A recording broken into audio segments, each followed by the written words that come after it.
Olá pessoal, nós estamos aqui em Belo Horizonte, no templo religioso. Vamos conversar com o líder espiritual, Krishnamurti, e vamos falar sobre o Hare Krishna. Prazer estar aqui na sua casa, no seu templo, conversando com você. Primeiramente, eu gostaria que você se apresentasse e contasse um pouquinho da história do Hare Krishna aqui em Belo Horizonte. O prazer é todo meu. Meu nome é Shri Krishnamurti Das, também Romero Carvalho, né, que é meu nome de registro, meu nome de batismo. O movimento Hare Krishna está no Brasil desde 75, em Belo Horizonte desde 76.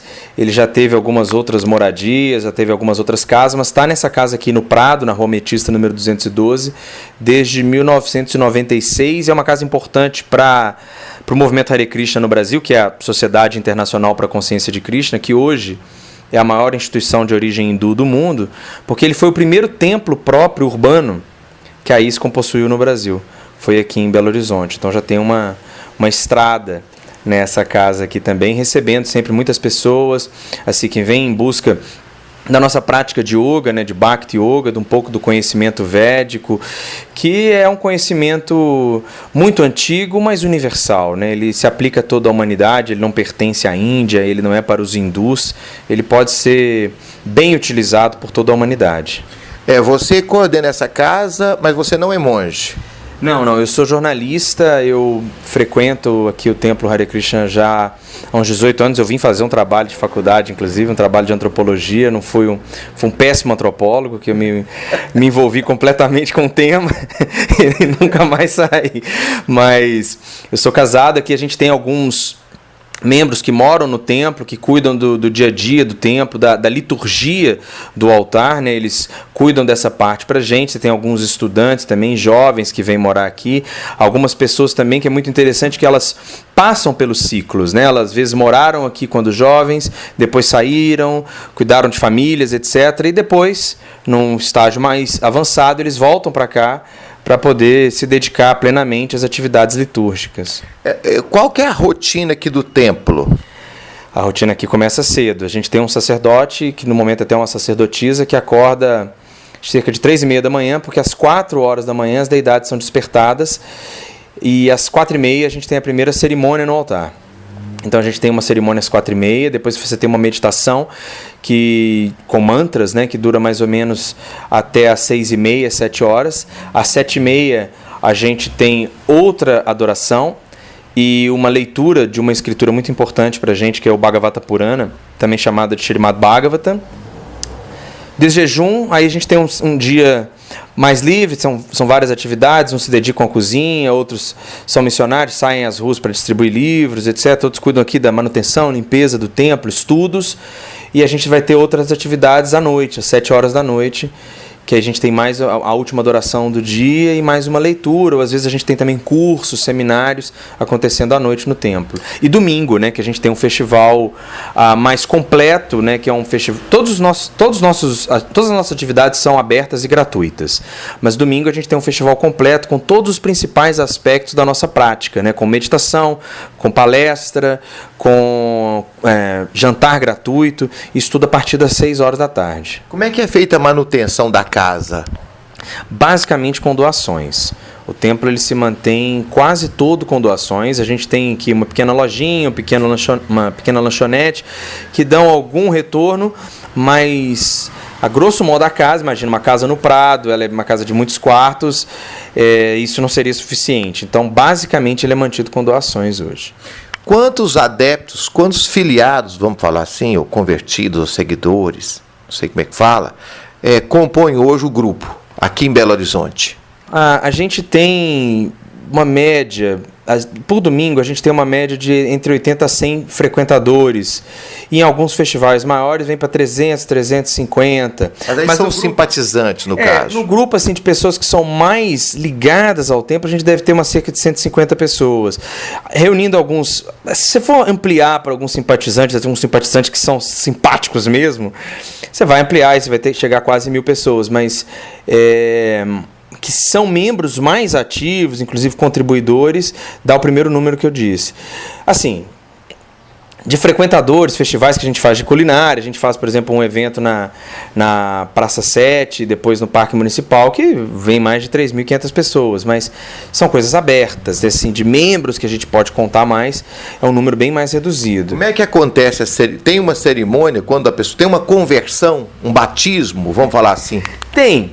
Não é o nosso objetivo. Assim, nós não trabalhamos por conversão, assim, a nossa ideia não é converter as pessoas, é ajudar, fazer com que o Mantra Yoga, que o Bhakti Yoga possa ajudá-la a transformar a sua vida. Às vezes isso vai ter uma função terapêutica, às vezes isso vai ser uma transformação profunda, de iluminação, etc. Ela pode ter a religião dela que ela quiser e frequentar aqui, adotar a filosofia, o ensinamento e tal.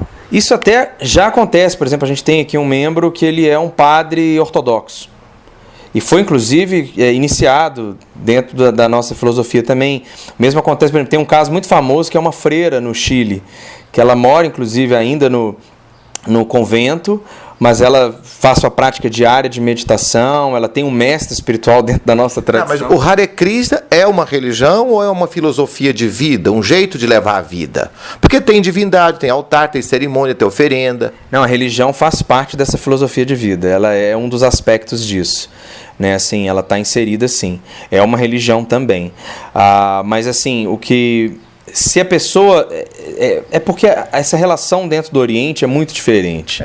Né? Então, assim, ela não tem a mesma carga que a gente se habituou das religiões abraâmicas, assim, como elas foram trazidas assim, para os países ocidentais. Mas, então, assim, ele não busca essa conversão. Pode acontecer da pessoa... escolher praticar essa fé plenamente, né? Então aí ela, depois de um tempo que ela está frequentando aqui, fazendo as práticas meditativas, ela pode escolher um mestre espiritual e aí ela passa por uma cerimônia de iniciação em que esse mestre se compromete em instruir essa pessoa, em guiá-la nesse caminho espiritual e, inclusive, dá esse nome espiritual que eu tenho para essa pessoa.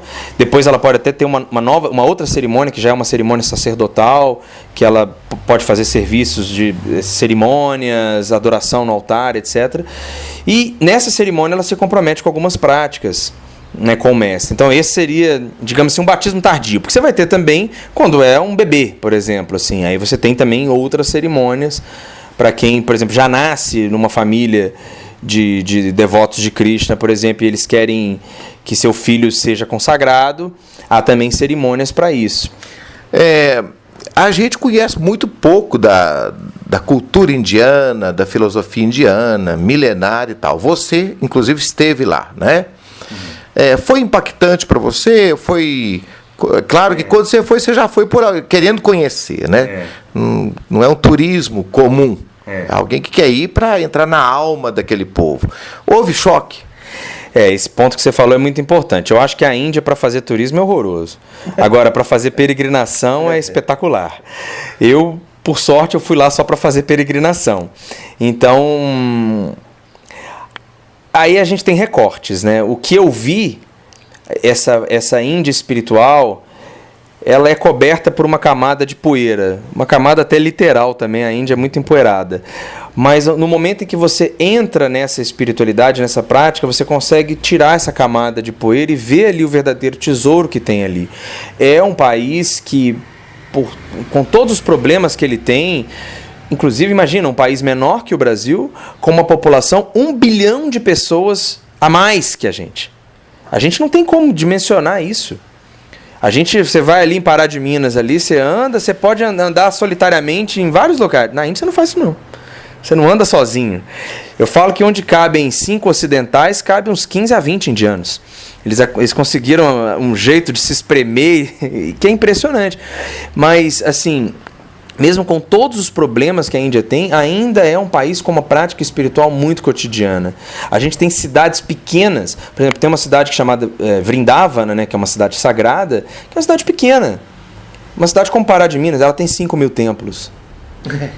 Assim, 5.000 templos. A gente tem cidades como Bhubaneswar, que é uma cidade como Ribeirão das Neves, ela tem 13.000 templos. E apesar da secularização, do grande problema de histórico, né, com os muçulmanos, com o próprio Buda, o Siddhartha, ou o próprio Gandhi, a Índia consegue preservar a sua cultura religiosa, a sua tradição religiosa. Isso realmente é meio espantoso, né? E passou por dominação inglesa também, os portugueses, né? Assim, pessoas que foram... A Rainha Vitória, ela tinha essa ideia, né? De você acabar culturalmente com o país, né? Você subjugar ele culturalmente, né? Sempre foi assim, inclusive. E a Índia preservou porque ela tem uma base cultural muito forte. Era um povo muito forte desde sempre. Se a gente pensar que portugueses e espanhóis, por exemplo, quando fecharam a passagem para a Índia, eles foram dar a volta ao mundo para chegar na Índia de novo. Por quê? Porque era uma civilização importantíssima. Eles não foram... A gente estuda aqui no Ocidente que eles queriam especiarias. Mas, sinceramente, é muito absurdo você pensar que você ia dar a volta ao mundo por meia dúzia de cravo, canela, cardamomo, açafrão, etc. Você tinha ouro, prata, bronze, tecido, seda.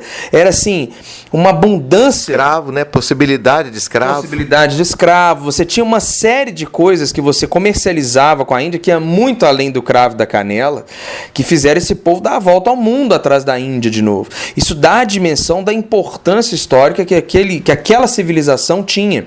A civilização que surgiu ali no vale do rio Sindo, né? Que os persas, inclusive, que chamaram de hindus.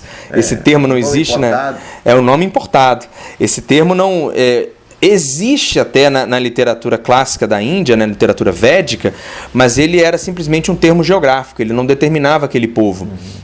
Mas aquela civilização, se você estuda, por exemplo, o idioma sânscrito, que é um idioma... Sânscrito quer dizer língua perfeita, né? A gramática do sânscrito, que data de antes de Cristo, ela é uma gramática perfeita. Todos os linguistas estudam ela como um exemplo máximo de gramática. E vejam que interessante, o sânscrito ele tem mais de 100 mil nomes para se referir a Deus. E tem determinados nomes que descrevem qualidades esotéricas que são intraduzíveis em qualquer outra língua do Ocidente. Pode ser muito parente também de outras religiões. Os muçulmanos também têm o árabe corânico, que tem mais de 100 títulos para Deus. É uma linguagem sagrada. 100 títulos. O sânscrito tem 100 mil títulos. Eu quero dizer só como que uma língua assim... ela demonstra bem para que se destinava aquela civilização. Qual era o objetivo deles? O que eles expressavam com sua língua?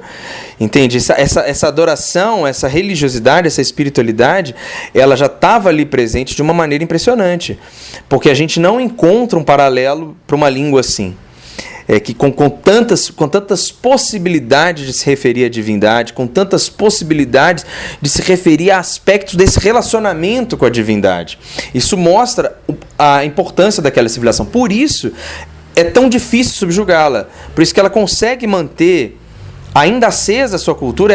É a única cultura ancestral ainda viva nas ruas, se a gente comparar aí com egípcios, com celtas, com nórdicos, com romanos, ela está lá ainda. Mesmo na China você não manteve isso. Ali ainda está no cotidiano. Você ainda pode visitar templos, que são templos de 7 mil anos atrás, que estão vivos.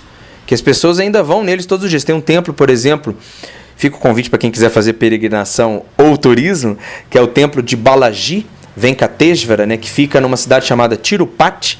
Tem aeroporto, tudo tranquilo para chegar lá, mas é um templo que é o templo mais frequentado do mundo entre todas as religiões do planeta. Ele recebe cotidianamente entre 100 a 250 mil pessoas, todos os dias. Não é assim, um festival ou outro que ele tem uma excepcionalidade. Todos os dias ele recebe isso em fila indiana. Imagina. Você, para a gente fechar esse bloco aqui, você teve a Índia, mora aqui no Brasil e tal. Você conseguiu descobrir algum parentesco, além da gente estar na mesma posição dos trópicos? O que tem de Brasil na Índia e na Índia de Brasil?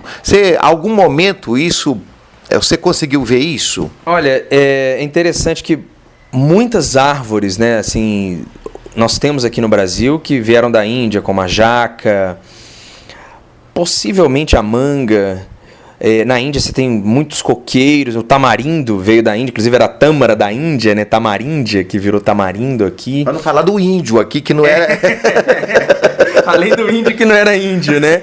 É verdade. Mas é interessante porque eu vou contar uma questão bem bacana que tem num livro chamado Ramayana, que é um dos grandes épicos da literatura sagrada da Índia, o mais antigo, inclusive, épico da humanidade. E o Ramayana fala que Rama, que é a divindade ali do Ramayana, uma manifestação da divindade, ele sai à procura de sua esposa Sita, que tinha sido sequestrada por Ravana, e vai vários exércitos em várias direções. E é descrito que um desses exércitos, dessas empreitadas, vem para esse lado do globo. E posteriormente Rama também teria saído daquela região geográfica e vindo para um outro lado do planeta. E o nosso mestre espiritual Prabhupada, ele nunca veio ao Brasil. Prabhupada, ele faleceu em 77, né? Ele esteve no Ocidente entre 65 e 77, mas ele teve o visto negado no Brasil na época da ditadura militar. Ele conseguiu chegar à Venezuela, mas não conseguiu chegar, que os Hare Krishna eram vistos como coisas perigosas, inclusive. Está num relatório recente descoberto no DOPS sobre isso. E Prabhupada, ele comenta, não, Ramachandra veio ao Brasil, ele esteve no Brasil. E isso surge uma série de especulações, né, de que o nome do Brasil, inclusive, tinha o nome de Ramachandra no meio, Pindorama, né, assim, que é um nome que também está em toda a antiguidade, você vai ter o nome dele. Mas você tem algumas semelhanças. O clima, na Índia ela tem vários subclimas, como no Brasil você tem vários subclimas. E eu acho que o Brasil, ele mais do que a Europa, mais do que os Estados Unidos, ele também tem uma espiritualidade popular, né? O catolicismo popular, né, assim, que é hoje fruto de muitos estudos acadêmicos, inclusive dentro da área de ciências da religião, né, e como que ele influencia o catolicismo tradicional, enfim. O catolicismo nosso é só nosso, né? O catolicismo popular no Brasil. A gente entende isso, né? Sim, as benzedeiras, as guardas, assim, essas procissões que a gente tem nas cidades do interior de Minas, elas não existem no catolicismo romano, né? Elas, assim, são criações daqui do Brasil, que existem aqui no Brasil o tempo inteiro. E enfim, como que isso se entranhava no povo, né, assim, de uma maneira muito forte, até, sobretudo na primeira metade do século XX. A Índia, ela tem muito disso. Ela tem uma espiritualidade muito viva, muito cotidiana. É algo muito que chama muita atenção. Como que você tem a prática espiritual assim como algo muito cotidiano de muita gente. Tá certo que lá é muita gente, então tudo vai ser muita gente. Qualquer coisinha na Índia vai ser feito por milhões de pessoas. Qualquer festival, tinha 3 milhões de pessoas. Mas na Índia isso equivale a 30 mil pessoas no Brasil, né? Mas é algo muito cotidiano, isso é muito bonito.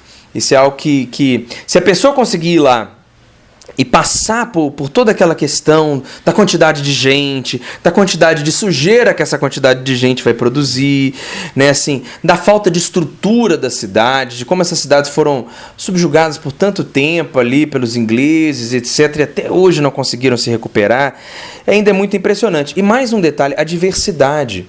Porque quando a gente fala de hinduísmo, convencionou achar que hinduísmo é uma religião, mas não.